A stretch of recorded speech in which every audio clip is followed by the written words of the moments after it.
자, 50번째 시간입니다. 50번째 시간. 자, 수사지 권위에 대해서 말씀드리도록 하겠습니다. 이렇게 해서 이제 수사 결과 보고서도 다 했어요. 그래서 이제 검찰청으로 의견서 써서 송치를 하려고 그러는데, 사안에서 명백히 판단이 되면 그냥 의견서 써서 송치하면 되겠죠. 그런데 이게 약간 좀 판단이 확실하게 잘 안 서요. 그래가지고 송치하기 전에 한번 좀 검사한테 물어보고 싶어요. 그러니까 지휘를 받는다는 취지죠. 그럴 경우라든지 아니면은 요 구속을 할지 말지, 요쯤에서 구속을 할지 말지, 또 그 판단이 잘 안 쓸 수가 있겠죠.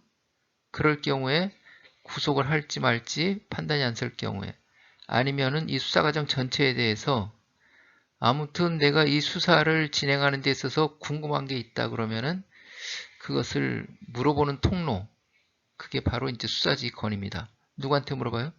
검사한테 물어보면 되겠죠. 어차피 수사관님이 수사한 사건을 처리하는 사람은 검사가 처리하는 거죠. 수사관님이 처리하는 게 아니라, 수사관님은 수사 종결권이 없으니까는 검찰청으로 무조건 다 보내야 되니까 이제 어차피 검사가 처리해야 되는데, 처음부터 의문사항이 좀 있거나 그렇게 미심쩍을 때는 검사 지휘를 받아가서 하면은 나중에 그 사건이 어차피 검사가 처리할 수 있도록 이렇게 진행이 될 수가 있겠죠. 그런데 이걸 잘못 파악해가지고 다른 방향으로 열심히 달려가다가 되돌아올 수 없을 정도로 돼가지고 그때 지휘를 받게 되면은 검사도 그 지휘하는데 굉장히 좀 어려움이 있겠죠. 사건 종결하는데 어려움이 있단 말이에요. 그러니까 가급적이면은 수사하다가 의문사항 있을 때는 검사 지휘를 반드시 받아가지고 서로, 그러니까 지휘를 받는다 그래가지고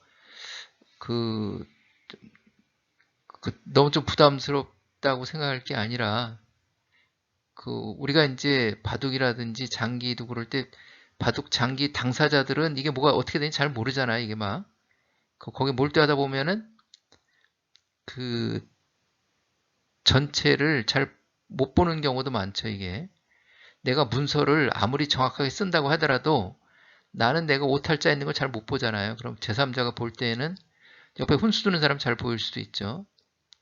제3자가 볼 때는 오탈자도 잘 발견해낼 수가 있죠.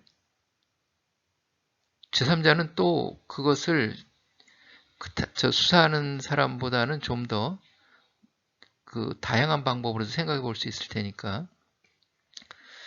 또 검사는 또 이렇게 사건 처리를 송치된 사건 뭐 해가지고 엄청 많이 오는 걸 많이 처리하죠. 그러니까는 사건 처리하는 데 있어서는 전문가죠, 전문가. 그렇습니다. 그래가지고 이제 이렇게 해서 요게 신병 단계에서 받을 수도 있고, 송치하기 전에 받을 수도 있고, 다른 단계에서도 받을 수도 있고 다 있습니다. 근데 대표적인 게 이 두 가지라는 거죠. 대표적인 게 해가지고 요것은 이제 신병 구속할지 말지 신병에 대해서 하는 거니까 다 같은 수사지인데 그냥 신병지휘권이 실무상 이렇게 표현하기도 하고요. 요것은 뭐 송치 전에 하는 거니까 송치든지 이렇게 표현하기도 하고 그렇습니다. 그래가지고 형사소송법이 개정됐잖아요. 이렇게 형사소송법이 개정이 됐어요. 그래가지고 개정 형사소송법이 지금 시행되진 않고 있는데 어떻게 개정됐냐면은 다 아시겠죠. 이렇게 해가지고 지금도 이렇게 이것이 준용되고 있는데 사법경찰관리 196조 해가지고 모든 수사에 관해서 검사의 지휘를 받는다 이렇게 돼 있죠. 모든 수사에 관해서 검사의 지휘를 받는다 이렇게 돼 있어요. 그리고 사법경찰 관리는 검사의 지휘가 있는 때에는 이에 따라야 한다 이렇게 돼 있죠.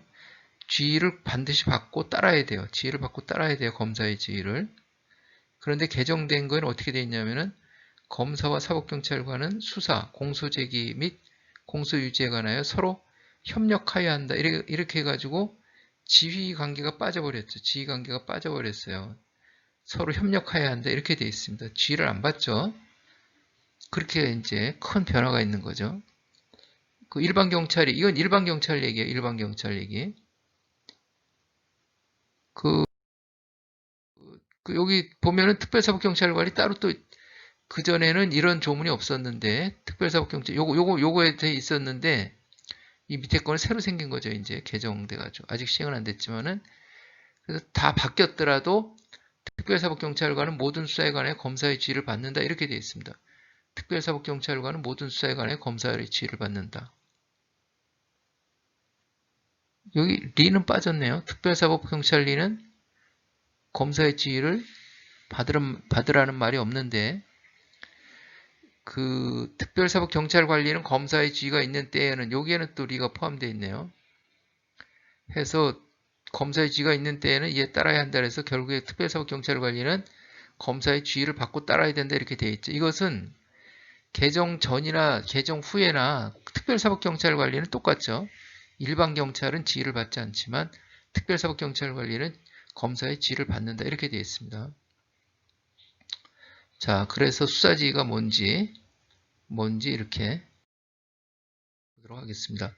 형사소송법 아직 그 시행되기 이전 그 현재 지금 적용되는 그 형사소송법 196조 사법경찰관리에 보면은 사법경찰관으로서 모든 수사에 관해 검사의 지휘를 받는다. 좀 전에 말씀드린 거. 사법경찰관리는 검사의 지휘가 있는 때 이에 따라야 한다.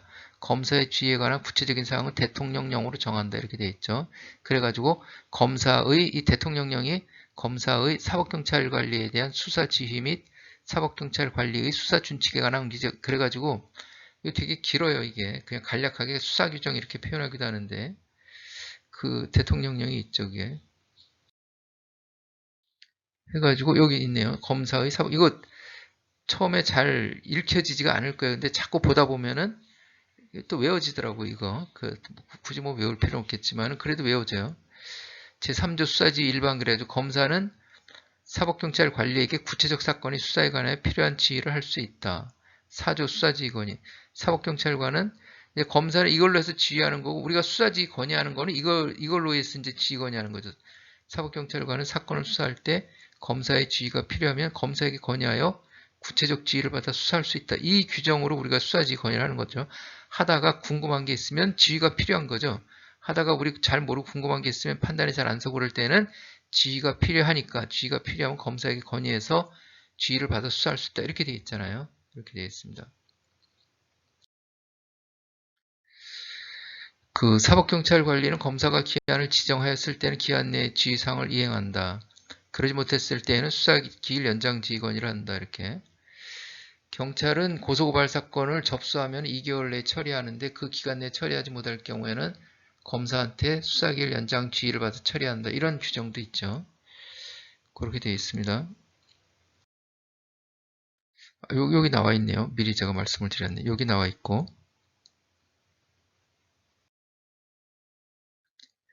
그래서 신병지 건의라는 거는 뭐냐? 피의자를 소환해 조사했는데 구속 수사를 해야 할지 불구속 수사해야 할지 결정 내리기 어려울 때 신병지 건의 구속 요건은 뭐예요? 주인도죠. 주거부정, 증거인멸의 염려, 도망할 염려. 거기다가 중위위 법원에서 심사 고려하는 게 중위위 범죄 중대성, 재범의 위험성, 그 다음에 피해자 및 중요 참고인 위해 우려 해가지고 그걸 전체적으로 봤는데 이게 구속해야 되나 말아야 되나 좀 헷갈릴 수가 있어요. 그러면 신병지 건의해가지고 구속하고자 합니다. 아니면 불구속하고자 합니다. 이렇게 불구속 수사하고자 합니다. 구속 수사하고자 합니다. 이렇게 물어보면 되겠죠. 송치전 지휘관이 조사를 마쳤는데 이거 기소 의견으로 해야 되나 아니면은 불기소 의견으로 해야 되나 헷갈릴 때가 있겠죠. 그럴 경우에 물어보면 되는 거고 수사기일 연장 지휘관이 이렇게 되어 있습니다. 또 기타 여러 가지가 있을 거고 자 그렇게 되어 있다 해서 수사지휘 건의는 어떻게 하면 좋겠습니까? 이렇게 하는 게 아니에요. 어떻게 하면 좋겠습니까가 아니라 이렇게 하겠다, 저렇게 하겠다 해가지고 사법경찰관에 의견을 기재해서 건의하는 거예요. 어찌하오리까 이래버리면은 다 그냥 이 사람도 어떻게 했으면 좋겠습니까? 저 사람도 어떻게 좋겠습니까? 그러면 좀 그게 그거긴 하지만은 이게 일의 진척이 잘 안 될 수가 있겠죠. 그러니까는 사법경찰관이 이러이러한 상황을 다 제시하면서 이렇게 하겠다 그러면은 판단이 더 빠를 수가 있겠죠. 자, 그렇습니다. 그래서 구속수사 할까요? 불구속수사 할까요? 그게 아니라 구속하자 한다, 불구속수사하고자 한다, 이렇게 결론을 내려가지고 저 수사지 건의라는 거예요. 기소의견으로 송치할까요? 말까요? 그게 아니라 기소의견으로 송치하고자 한다, 불기소의견으로 송치하고자 한다, 이렇게 사법경찰관의 의견을 제시해 주는 거죠. 해가지고 수사지 건의를 여기다 건의 내용 이렇게 해가지고 그 피의자에 대해서 뭐 농산물 원산지 거짓 표시 위반죄로 조사해 본 바, 조사한 수사한 결과 뭐 범죄 혐의, 누구 진술에서 범죄 혐의 인정되는데 그 주인도 중위위에 해당하지 않아서 불구속 수사하고자 합니다. 이렇게 하면 되겠죠.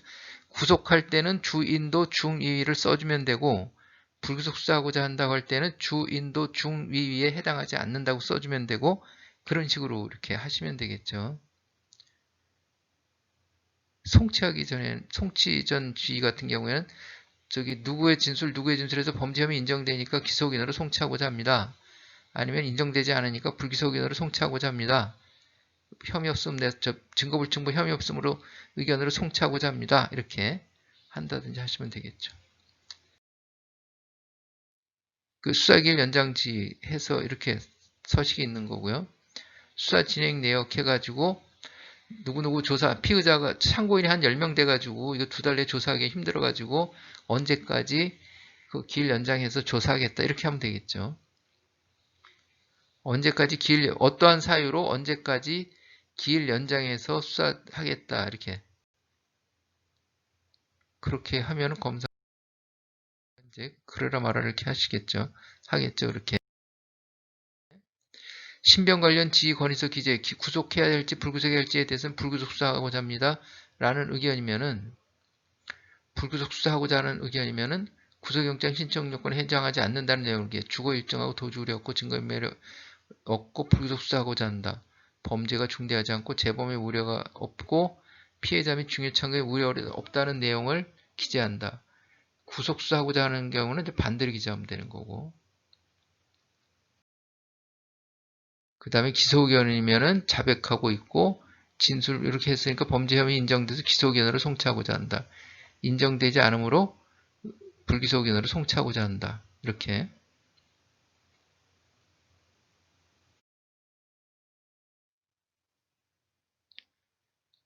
그러면 이제 그 검사는 검찰 사건 사무규칙에 있는 별지 11호의 3 서식으로 이렇게 수사지휘를 하죠. 수사지휘를 하는 겁니다. 이런 식으로 검사 지휘해가지고 수사지휘를 한다. 이렇게 하면은 이렇게 하는 거고 되겠습니다. 이렇게 기일 연장도 마찬가지고 이렇게 검사가 이제 지휘하는 거예요. 그러면은 수사지 건의할 때 수사 기록은 어떻게 해가지고 보내야 되는지 그냥 수사지 건의서만 보내면 안 되겠죠. 그러면은 그 검사가 판단을 하기 어렵죠. 그 수사지 건의서가 아니라 기록이 있어야지 그게 전체를 보고 판단할 텐데. 그러면은 영장 신청을 하든지 수사지 건의를 하든지 아무튼 수사 기록이 검찰청에 가게 되면은 기록 목록을 만들어야 돼요. 그 기록 목록 없이 가면은 그 기록을 다 뒤져봐야 되니까는 그래가지고 기록 목록 만드는데 이게 지금 수사 결과 보고서까지 하고 기록을 목록을 만들다 보니까 아직 의견서를 안 만들었잖아요. 의견서는 자기의 의견을 나타내는 거기 때문에 맨 앞에 붙는다 그랬죠. 맨 앞에 붙는 거예요. 그런데 아직 의견서 안 썼으니까는 첫째 칸은 공란으로 놔두는 거예요. 첫째 칸은 공란으로 놔두고 여기 의견서가 여기 들어가야 되잖아요. 근데 아직 안 썼으니까는 나중에 첫째 칸부터 기록 목록을 첫째 칸부터 이렇게 쥐건이 할 때 첫째 칸부터 하면은 나중에 의견서 쓸 자리가 없죠. 그러니까 하나는 첫째 칸은 공란으로 놔두고 두 번째 칸부터 저 페이지를 매기는 거예요. 고발장, 고소장, 범죄인지 보고서 이렇게 돼 있겠죠. 그럼 2페이지, 3페이지 쭉 나가겠죠. 근데 의견서가 몇 페이지가 될지 몰라요, 이게. 한 장이 될지 10장이 될지 한 장이 되면 다행이지만 의견서가 아주 간단한 사건 아니면 한 장으로 끝나기는 어려울 수 있겠죠. 그래서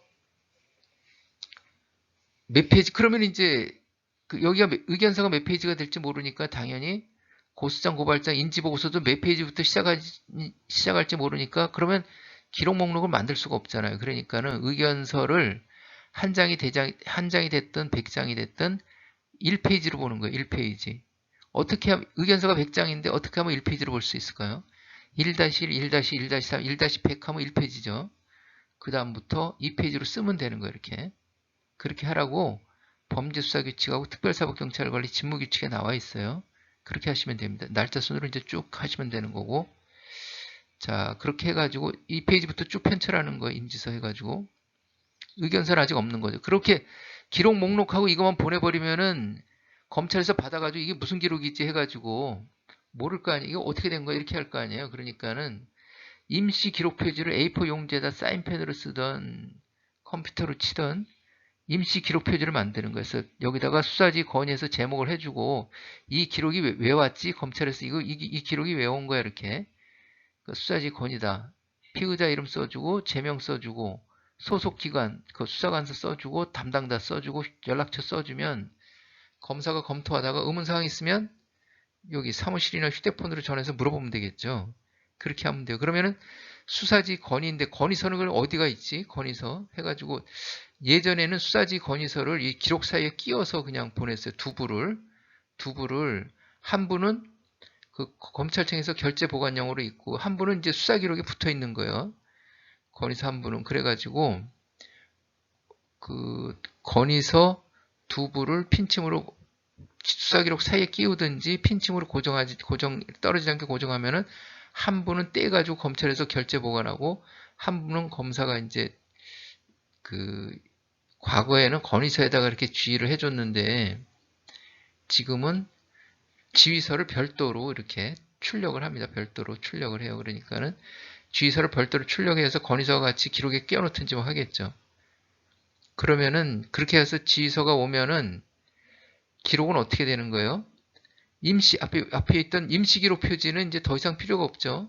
나중에 사건 송치를 대체해야 되니까 임시기록 표지는 떼버리고 수사지 건의서하고 지휘서는 날짜에 맞춰서 편철하면 되겠죠. 건의서하고 수사지서는 날짜에 맞게 편철하고 요 두 번째 있던 저기 임시기록 표지는 떼어버리고 나중에 사건 송치서로 대체하고 이렇게 하면 되겠죠.